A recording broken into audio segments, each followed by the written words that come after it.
Je ne vais pas adorer le roi. Je vais continuer de prier 3 fois par jour. Ils l'ont pris, ils l'ont jeté. Aujourd'hui, on a dit quoi? On va dire c'est la sagesse, n'est-ce pas? On a dit après Dieu, on ne veut plus de rassemblement. C'est l'humanité qui a décidé cela. Est-ce que ça ne se fait pas? Tout le monde a arrêté de prier. On dit pour le mot d'hygiène, il y a une loi, on ne veut plus. Tu continues, on peut t'enfermer même.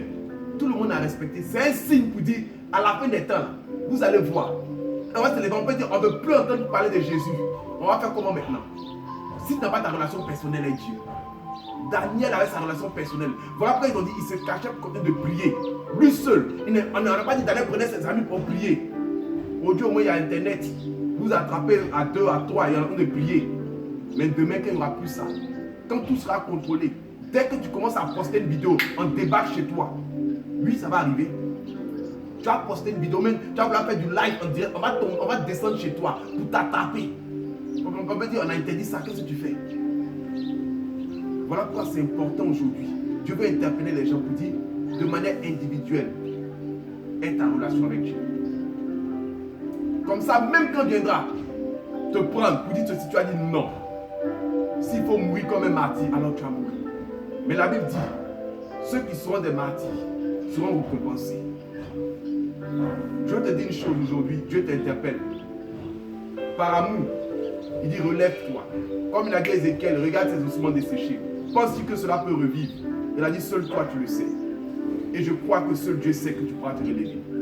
Et son esprit viendra souffler sur toi. La Bible nous enseigne, nous dit une chose. Là où le péché abonde, la grâce surabonde. Alors la grâce de Dieu est là pour toi. Saisis-la. Parce que je vous dis une chose. Le Saint-Esprit est encore sur la terre à cause de l'Église. L'Église n'est pas les 4 murs. L'Église, ce sont des hommes. C'est toi et moi. Mais quand il y aura l'enlèvement, il n'y aura plus de Saint-Esprit. Il n'y aura plus de grâce. Alors pour être secouru, la Bible, il faut maintenant les œuvres. Or, nous savons que ce ne sont pas les œuvres qui ont sauvé les gens. C'est la grâce. Or, aujourd'hui, quand les œuvres, mais ce sera terrible. Terrible. Mais je prie le Seigneur que Dieu vous fasse grâce. Dieu dit, en vérité, il dit celui qui a les oreilles, qui l'écoute, qui comprenne ce qu'il veut dire. La voix d'Éternel retentit, comme il veut, comme le vent, mais sa voix retentit. Alors à toi d'entendre sa voix, il frappe. Mais la Bible dit qu'il frappe. Il dit celui qui entend ma voix. Tu frappes, mais tu dis on entend ta voix. Donc c'est quoi? Frapper. Peut-être Dieu qui parle. Mais il n'a parlé par un signe. Toc, toc, toc. C'est pas un signe qu'il a parlé. Alors entends, écoute la voix de l'Éternel. Et tu verras ce que Dieu a prédestiné pour toi. Alors là où tu es, si tu étais tombé, si tu avais peur, Dieu t'interpelle. Lève-toi, comme les ossements desséchés, et reprends vie au nom de Jésus-Christ. Alors tu as prié avec moi là où tu es. Et tu as dit, Père Céleste, dans ta bonté, tu m'interpelles par amour, afin de me connecter à la vie. Car devant le péché, Seigneur, je ne crains aucun mal. Or, tu m'as dit que celui qui pêche meurt. Mais devant ce virus, je tremble, ô Jésus.